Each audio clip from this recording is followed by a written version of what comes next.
ગુજરાતમાં છેલ્લા ઘણા સમયથી ગોંડલ ચર્ચાસ્પદ બન્યું છે। ત્યાં ગોંડલના વોરા કોટડા ગામે જમીન અને જોરું ત્રણેય કજિયાના છોરું એ કહેવત સાર્થક થતી હોય તેવું લાગી રહ્યું છે।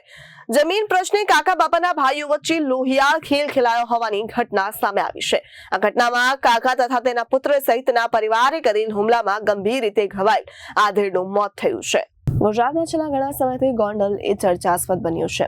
ત્યાં ગોંડલના વોરાકોટડા ગામે જમીન અને જોરું ત્રણેય કજિયાના છોરું એ કહેવત સાર્થક થતી હોય તેમ જમીન પ્રશ્ને કાકા બાપાના ભાઈઓ વચ્ચે લોહિયાળ ખેલ ખેલાયો હોવાની ઘટના સામે આવી છે।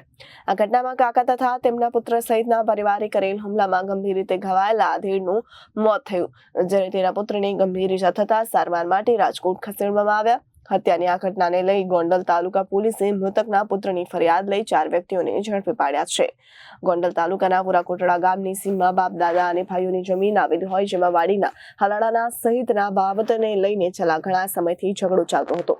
તારીખ 27/5/25ના રાત્રિના ભાઈ કાકાના ભાઈઓ સહિતનાઓએ આધેડ પર તેના પુત્ર પર છરી વડે હુમલો કરી દેતા ગંભીર રીતે ઘવાયેલા આધેડનું મોત થતા બનાવ હત્યામાં પલટાયો। તાલુકા પોલીસ સ્ટેશન ખાતે ફરિયાદી અનિલભાઈ રાજેશભાઈ સાકરિયા ફરિયાદ નોંધાવેલી કે તેના પિતાને આ કામના આરોપીઓ અજય ઉર્ફે ટીટો ચીનુભાઈ સાકરિયા, અજયની પત્ની હેતલ, સવિતાબેન વાઇફ ઓફ ચીનુભાઈ સાકરિયા, ચીનુભાઈ ઝીણુભાઈ સાકરિયા, આ બધા જે એને કૌટુંબિક ભાઈઓ થતા હોય અને આ જે જમીન હોય એ ફરિયાદીના દાદાને આરોપીઓએ ખેડી નાખતા જે બાબતે ઠપકો આપવા જતા બનાવ બનેલ છે। અને આના મુખ્ય આરોપી અજય ટીટો ચીનુભાઈ સાકરિયા છરી વડે આ કામના મરણ જનાર રાજેશભાઈ ઉર્ફે રમેશભાઈ નાથાભાઈ સાકરિયાને છરી વડે ઘાતક હુમલો કરી મારી નાખેલા હોય, જેથી આ ચારેય આરોપીઓને ગોંડલ તાલુકા પોલીસ સ્ટેશને અટક કરેલા હોય અને આગળની તપાસ ગોંડલ તાલુકા પીઆઈ પરમાર ચલાવી રહ્યા છે।